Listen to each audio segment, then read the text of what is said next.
What's up, everybody? If you think putting a bike chain on is difficult, try putting one of these bad boys on. So I rented this skid steer and I rented this trencher because we're running water lines right now. Of course, the chain fell off the boom here, so I got to figure out how to get this thing back on. I called the rental company and they said they don't fix it, it's on me. But I got a 75 Kubota skid here, and then I got this trencher, been trudging about 2,000 feet. So now I got to figure out how to get this thing back on, and hopefully this will be a great video. So if it happens to you, you'll know how to fix it. Booyah.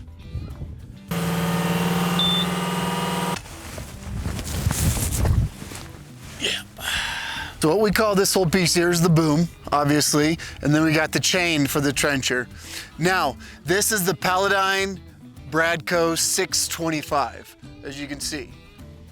So first step is we got to reduce the tension. So there's two nuts, on both sides. One here, and then we also have one here, okay? And there's two of them. So we want to loosen these, which I've already done. So it was all the way locked in tight. So I've unscrewed these, and I'm actually probably going to unscrew these even more. That loosens up. Now there's grease all up inside here, okay? So ideally, what I was told was when we lift this up, gravity and the pressure should push this down enough so then we can get this track right here, so the chain, right back over this wheel right here. Now this thing is quite heavy, as you can see, so I'm not sure if I'll be able to do this by myself. I'll probably get my buddy Mike to help me out here.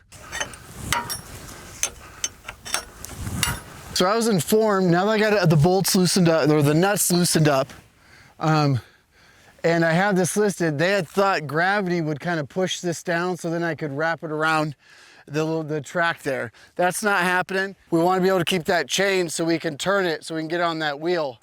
So right now is what we're gonna do is we took the bolt out of right here. We're gonna use this rod, slide it right through.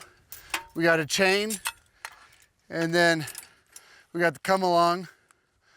Mikey looking good there with it. I only have 1/2-inch rebar on me, so we're using a electric fence grounding stake. All right, so we got the come along, the chain wrapped around there. We're trying to tighten this, and we should see. There we go. There it is. A lot of tension. One more. There we go. All right. There.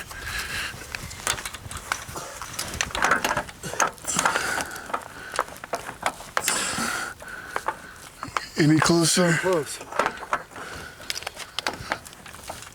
Okay, that's right there.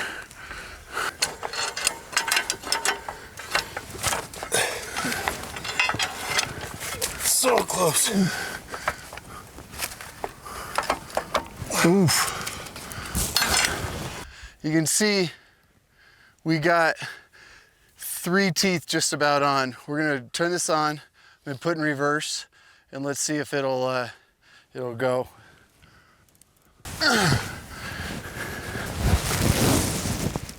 All right, let's get lucky.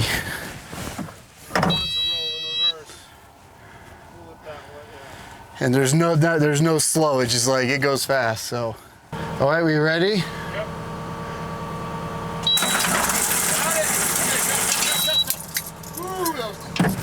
Woo!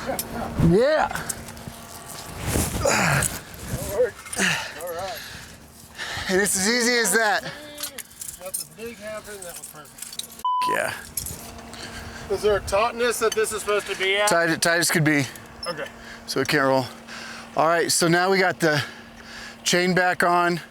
Mike's tightening these 2 nuts. Tensioners. The tensioners. So we can get this solid, and we'll probably get that. It's about as much tension as we can get out so this doesn't happen again. So how this happened was I kept getting jammed up, so I put it in reverse and then it popped off, and obviously not enough tension was on there.